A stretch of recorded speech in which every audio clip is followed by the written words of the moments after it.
welcome to Steve McDonald's Arts and Crafts, and today what we're going to be doing is I'm going to be showing you how I preserve a flower into what is a wedding dress or a nice ball gown dress mould. And it's a really nice little keepsake to give to somebody. This flower's already been dried, and if you'd like to know how to dry the flowers, then I'll link the video on how to easily dry your flowers at the end of this video, and I'll also link it in the description. But what I like to do before I go ahead and pop my flowers in there is I like to seal my flower, because if not, what happens is you get an awful lot of trapped air in here, and also little bits will come off it and float around. And if you don't want that, then I seal them. Now there's a couple of ways that you can seal them. I normally use just a normal Seals Protect and Enhance varnish. I will link everything that I use in the description below, don't worry. And I will just give that a little bit of a quick spray. Now this is a gloss. It doesn't matter that it's a gloss because this is going to be a clear silicone mold. And what that'll do is hopefully that will protect it from releasing any bubbles, and it'll also protect it from dropping any bits. So there we go. I've given that a quick spray. I did that outside so I got a nice ventilated area. And what I will do is I will just poke that into my blue tack like that on my little resin base here, and I will let that dry up. And once that's dried up, I'll show you what the next stage is.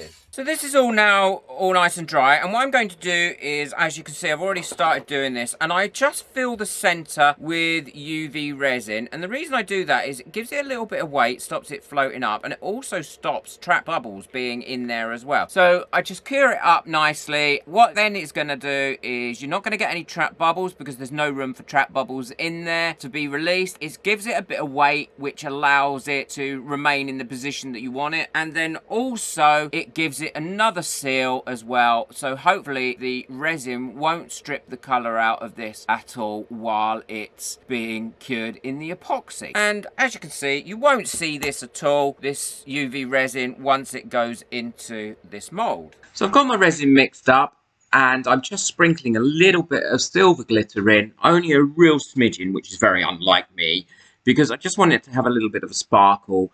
I'm going to give it a good mix in. Now my resin has thickened up a little bit, so it should stay suspended. I've popped a bit in the bottom of this mould because there is some bits that could trap bubbles, and I'm giving it a good old squidgy widgy to ensure that I've pushed all those bubbles out. I put my rose in now, so it's face down, and that way it shouldn't float to the top.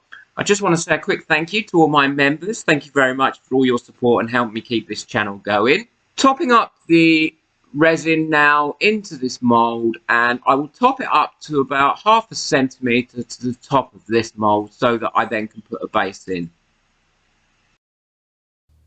So this is cured now, and what I'm going to do is I'm going to pop a gold base on this. I've got a little bit of leftover space there that I can do this. Now I have a concern about this mold. I actually think it's not a shiny mold, and if it's not, then I'm gonna have problems, but we'll know that as soon as I've put the rest of the resin in there. So I'm just going to mix up some gold mica powder and put a very thin layer on the bottom. I'm ready to pour my gold mica powder and glitter mix that I've made up here to create a base for this. Now this was a big mistake, and you'll see why as the video goes on, because when this cures, it actually reflects up through the finished piece and it stops it being as clear as it could be. But I liked the idea at the time, so I'll leave this to cure up.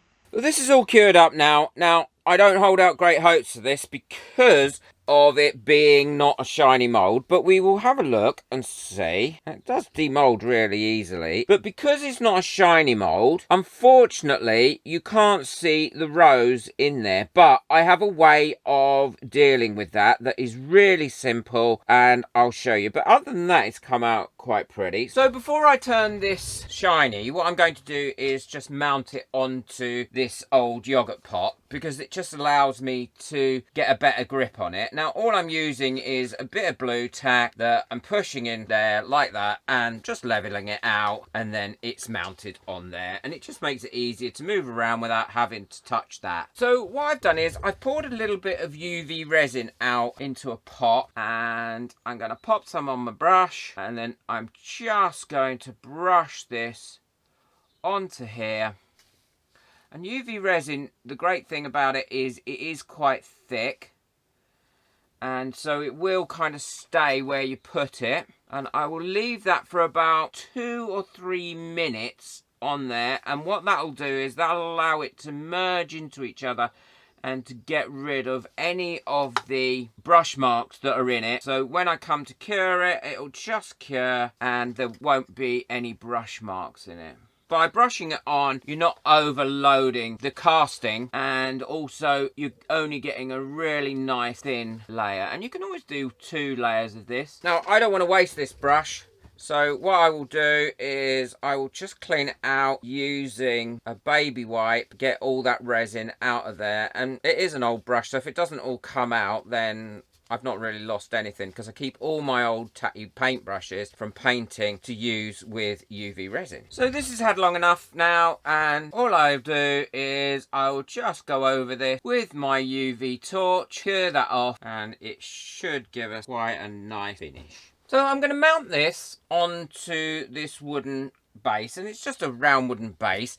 But before I do that, what I'm going to do is I'm going to paint this with my homemade metallic paint. And if you want to know how I make this metallic paint, then I'll link that video at the end of this video. It's very easy to make and it's so useful. I use it for resin, I use it for card making, I use it for loads of things. And it's so easy to make. I'll let that dry, and then once that's dry, I'll show you how I mount it, and then you can see it when it's finished. So all I'm going to use to stick this down with is a bit of 5-minute epoxy, and I'm just going to squeeze out equal amounts, and you don't need an awful lot. A quick mix up, then pop it on the underside of the dress, like that. Pop it in the middle of this. Push it down and then leave it for 5 minutes, and then I'll come back and I'll show you what it looks like in 5 minutes time. So this is all finished now, and it's all got a nice glossy look, and as you can see, you can still see the rose in there. If it wasn't so ruffly, then you would get a much clearer picture of that rose, or you'd be able to see that rose, but it is in there, and I think that has come out really nice and looks nice on the base. Don't forget, hit that subscribe button so you don't miss out on any of my future videos, and knock that notification bell.